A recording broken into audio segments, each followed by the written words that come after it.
HarperAudio Australia presents Tiny Uncertain Miracles by Michelle Johnston, read by Lewis Fitz-Gerald. This book is dedicated to those whose love opened the door to a story about miracles. Anita, Isabel, Jules, Richard, and Marbles, and to the scientist with the key to it all, my brother Wayne. As for the earth, out of it cometh bread, and under it is turned up, as it were, fire. The stones of it are the places of sapphires, and it hath dust of gold. King James Bible, Job 28, 5, 6. Thus you may multiply each stone 4 times, and no more, for they will then become oils, shining in the dark and fit for magical uses. You may ferment them with gold and silver by keeping the stone and metal in fusion together for a day, and then project upon metals. This is the multiplication of the stone in virtue. To multiply it in weight, add to it of the first gold, whether philosophic or vulgar. Isaac Newton, Praxis, circa 1693. Round about, lo and behold, reel away, straw into gold. Rumpelstiltskin, Brothers Grimm, 1812. 1. Not a bone in Marick's body was suited to the church. When a man comes late to God, looking for answers, pulpits and hymns aren't always what he requires. It's not working out, is it?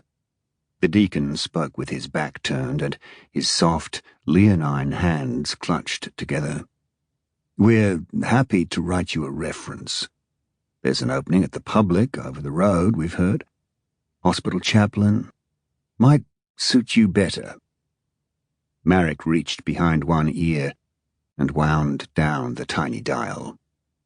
Even if not in full proclamation mode, the deacon's voice could scud off the stone of the high-vaulted church vestibule and cause Marick's hearing aids to squeal replies of their own. It was working out, Marick wanted to respond, if working out meant refraining from bringing down the walls in a trumpet of doubt. Marick could promise to fall back into godly line, but he suspected the deacon's mind was made up, convinced by the rumours and complaints whispered under archways. This, Marick realised, was it. The walk from the church's basement to the hospital's administration block was short and downhill. Marick took a breath in and set off.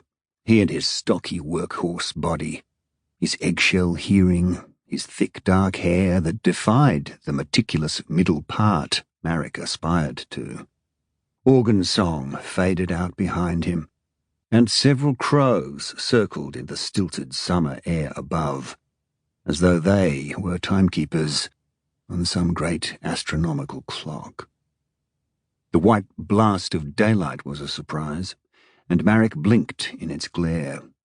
Under his arm was a cardboard box containing his belongings, a Bible, several notebooks, vestments. He filed through the cathedral gates. A car shot by, too fast for the speed limit and too heavy on the horn, and his step caught. He suspected he resembled a detective in a mini-series who had cleared out his desk in shame, and he hoped none of the clerical staff were standing in the church grounds, taking the opportunity to catch a few morning rays and watch. Compared to the stately upright angles of the church, the hospital was a casserole of architecture, all overhangs and crumbled curves.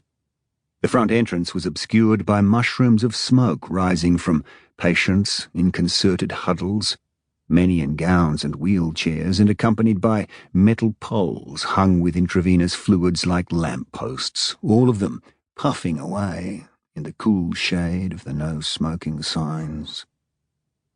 Geometrically speaking, the hospital Sample complete. Ready to continue?